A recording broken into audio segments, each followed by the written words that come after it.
아직은 포도철이 아닌데 그러나 올해도 곧 좋은 포도를 수확하려면 지금부터 더 잘 관리하고 제대로 돌봐야 좋은 포도를, 당도 높은 고품질의 포도를 수확할 수 있습니다. 우선 주님은 본문에서 자신을 참 포도나무라고 하셨습니다. 그리고 우리는 그 참 포도나무의 가지라고 하셨습니다. 또 아버지는, 하나님 아버지는 포도원 농부라고 하셨습니다. 대단히 적절한 비유신데 여기서 우리가 먼저 하나 주목해야 할 것은 주님이 자신을 그냥 포도나무라고 하시지 않고 참 포도나무라고 하셨다는 겁니다. 왜 굳이 그렇게 말씀하셨을까요? 왜 굳이 자신을 참 포도나무라고 하셨을까요? 포도나무라고 다 같은 것은 아니기 때문입니다. 시중에 나오는 포도도 다 다릅니다. 생산지에 따라서, 브랜드에 따라서 다 그 질이 다르고 가격이 다릅니다. 구약 예레미야 2장 21절에 보면 이런 말씀이 나옵니다. 내가 너를 순전한 참 종자 곧 귀한 포도나무로 심었거늘 이방 포도나무의 악한 가지가 됨이 어쩌미뇨. 이건 이스라엘에 대한, 유다 백성에 대한 하나님의 준엄한 책망이신데, 처음에는 좋은 참종자 명품 포도나무로 심었는데 나중에 보니까 아주 고약해졌더라는 거예요. 아주 저질 포도나무로 변질이 되어 있더라는 거죠. 그래서 하나님이 실망하시고 이렇게 책망하신 겁니다. 그런데 오늘 우리는 과거 그 유다 백성들과는 정반대입니다. 유다 백성, 이스라엘 백성들은 처음에는 참 포도나무였는데 나중에 변질되어 저질 포도나무, 상품성이 없는 싸구려 포도나무로 전락했지만 사실 우리는 전에 형편없었습니다. 악한 포도나무 가지들이었습니다. 이방의 아주 저질 포도나무 가지들이었습니다. 그런데 포도원 농부이신 하나님 아버지가 우리를 다 참 포도나무이신 주님께 접붙이기를 해서 우리가 다 참 포도나무 가지들로 새로워졌습니다. 거듭났습니다. 중생했습니다. 따라서 이제 남은 과제는 올해도 열심히 좋은 열매를 맺는 겁니다. 포도원을 조성하시고 좋은 포도나무를 심으신 포도원 주인, 참 포도나무에 접붙이기를 해주신 주인의 기대와 바람에 부응해서 좋은 열매를 맺는 겁니다.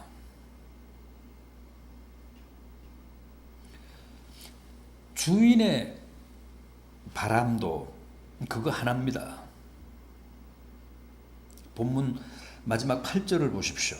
너희가 열매를 많이 맺으면 내 아버지께서 영광을 받으실 것이요 너희는 내 제자가 되리라.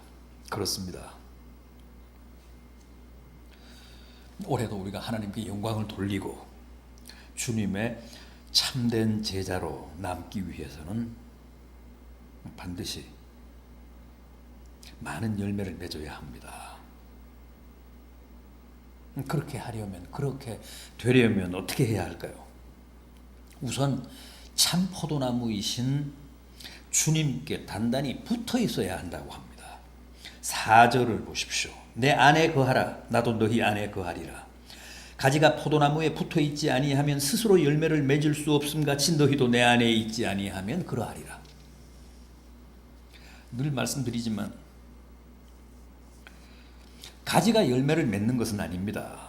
열매가 그냥 가지에 달리는 겁니다. 더 정확히 말하면 포도나무가 열매를 가지 끝에 매다는 겁니다. 따라서 가지에게 할 일이 있다면 오직 줄기에 든든히 붙어 있는 겁니다. 줄기에 든든히 붙어 있기만 하면 자동으로 열매가 그 가지 끝에 달립니다. 가지가 포도나무에 붙어 있지 않으면 열매를 맺을 수 없다고 하신 말씀이 바로 그런 뜻입니다. 가지가 줄기에 붙어 있기만 하면 포도나무가 그 가지 끝에 열매를 맺습니다.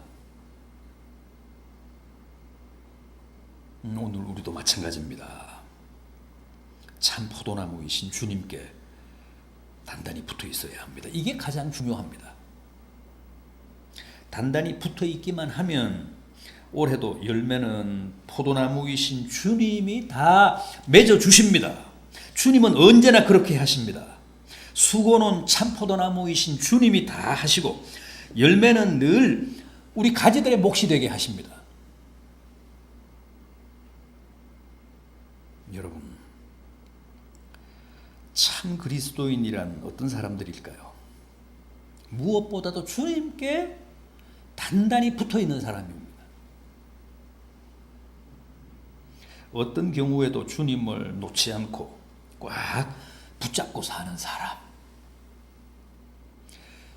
그 사람이 참 그리스도인입니다. 지금 여러분들은 어떻습니까? 참 포도나무이신 주님을 아주 야무지게 붙잡고 계십니까? 혹 줄기에서 떨어져 조금씩 시들어가고 계시는 것은 아닙니까? 냉정하게 한번 자신을 확인해 보시기 바랍니다. 혹 부실하게 엉성하게 한 반쯤만 붙어 있는 것은 아닙니까? 아주 느슨하게 주님을 붙잡고 계신 것은 아닙니까? 그래서는 결코 열매를 맺을 수 없습니다. 어떤 분들은 하루에 12번도 더 붙었다 떨어졌다 합니다.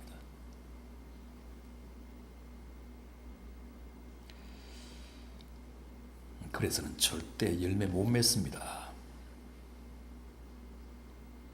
단단히 참 포도나무 줄기이신 주님을 붙잡고 있어야 주님이 그 가지 끝에 올해도 풍성한 열매를 맺으십니다.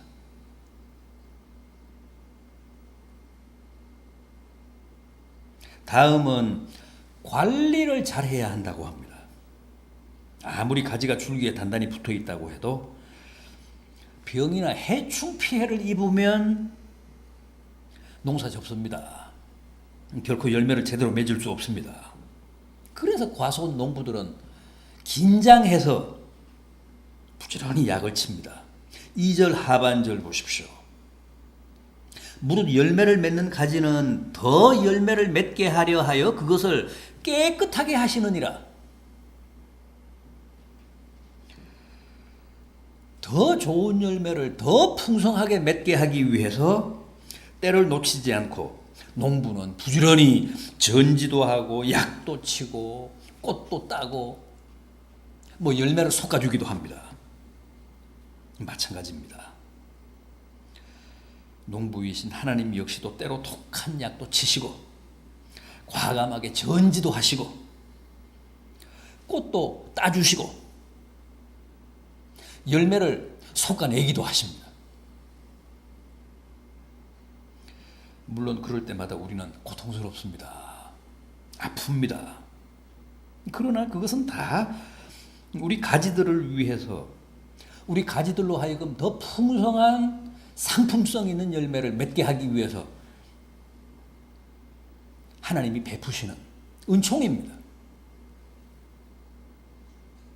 우리를 더 깨끗하게 하시려고, 우리를 더 건강하게 하시려고, 우리로 하여금 더 풍성한 열매를 맺게 하시려고 그렇게 돌보시는 겁니다. 생각해 보십시오. 약도 안 치고 전지도 안 하고 솎아주지도 않으면 그게 포도나무 꼴이 되겠습니까? 그냥 심어놓기만 하면 되는 게 아닙니다. 끊임없이 돌보고 깨끗하게 관리해 줘야 합니다. 그렇다면 농부이신 하나님이 우리에게 살포하시는 무공의 살충제가 뭡니까? 뭐라고 합니까? 본문 3절을 보십시오. 너희는 내가 일러준 말로 이미 깨끗하여졌다. 말씀이 우리를 깨끗하게 한다고 합니다. 청년이 무엇으로 그 행실을 깨끗하게 하리이까? 주의 말씀을 따라 삼갈 것이니라. 말씀을 가까이 하십시오. 말씀이 우리를 깨끗하게 합니다. 말씀이 우리의 영혼을 투명하게 합니다. 말씀이 우리를 거룩하게 합니다.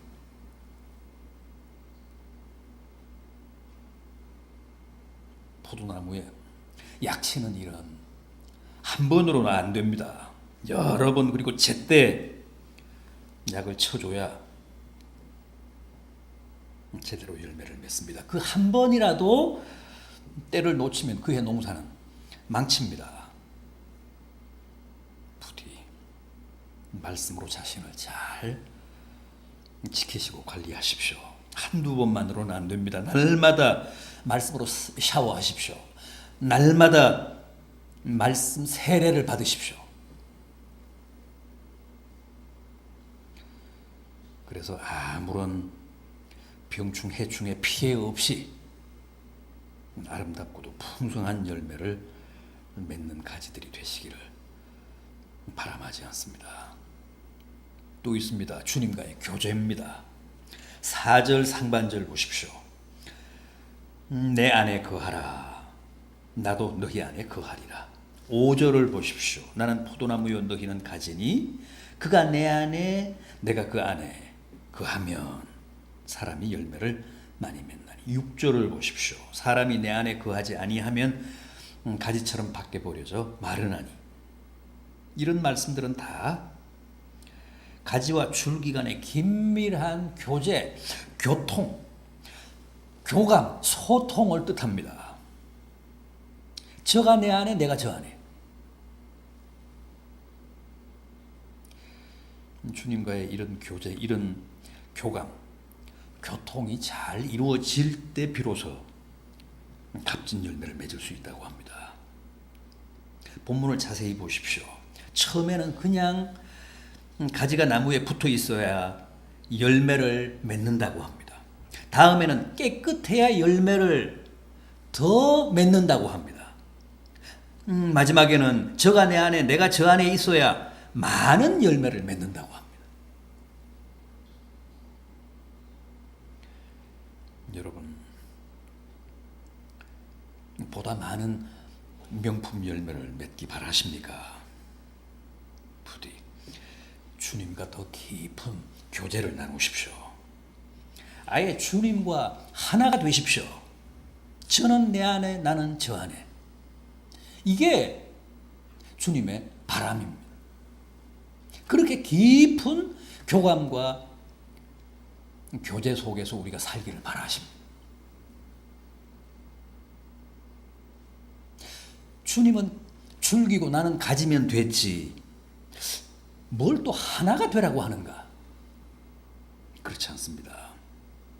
뜻밖에도 그런 분들이 많습니다. 몸은 교회에 있는데 마음은 여전히 세상에 있습니다. 몸은 지금 예배를 드리고 있는데 마음은 콩밭에 가 있습니다. 몸은 주님께 붙어 있는데 마음은 엉뚱한 데 가서 엉뚱한 사람 만나고 있습니다.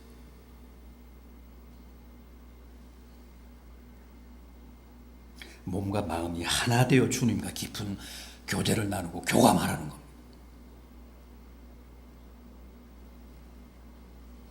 교회에 소속되고 기계적으로 형식적으로 예배에 참석하는 것으로 만족하시지 말고 주님과 온전한 하나를 이루시라는 겁니다.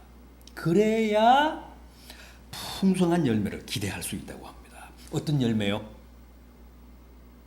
기도 응답의 열매. 본문 7절을 보십시오. 너희가 내 안에 거하고 내 말이 너희 안에 거하면, 그러니까 내가 너와 긴밀한 교제가 이루어지면, 교감이 이루어지면 어떻게 된다고요? 무엇이든지 원하는 대로 구하라. 그러면 내가 이루겠다.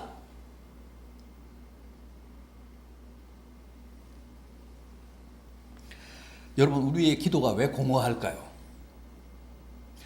기도는 하는데 왜 응답이 안 될까요?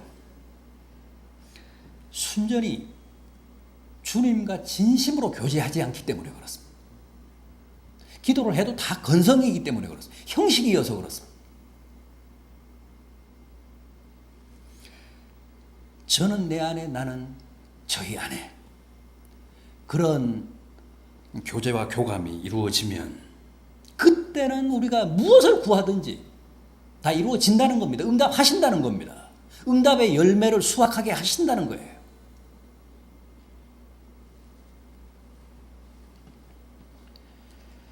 내가 아직도 몸과 마음으로, 영혼으로 주님과 온전한 교제를 나누지 못하기 때문에, 주님과 온전한 하나를 이루지 못하기 때문에 기도 응답의 열매를 변변히 수확하지 못한다는 겁니다. 우리는 아직도 멀리서 장거리 전화만 하고 있습니다.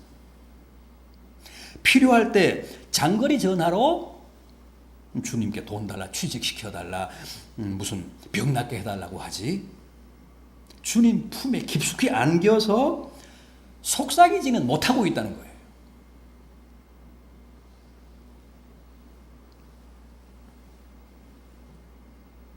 우리도 부부처럼 주님과 백엔 및 송사를 해야 합니다.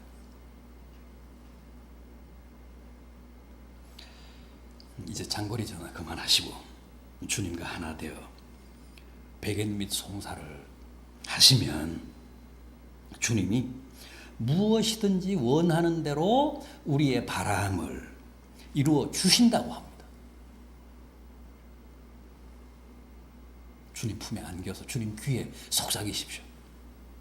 얼마나 이게 대단한 약속입니까? 부디 올해도 열매를 맺되 정말 농부 되신 아버지 하나님의 이 기대에 부응해서 명품 열매를 많이 맺어 하나님께 큰 영광을 돌리시고 또 약속하신 대로 무엇이든지 우리가 구하는 것 다 받음으로 올해도 풍성한 열매를 수확하는 복된 성도 되시기를 진심으로 기원합니다. 기도하시겠습니다.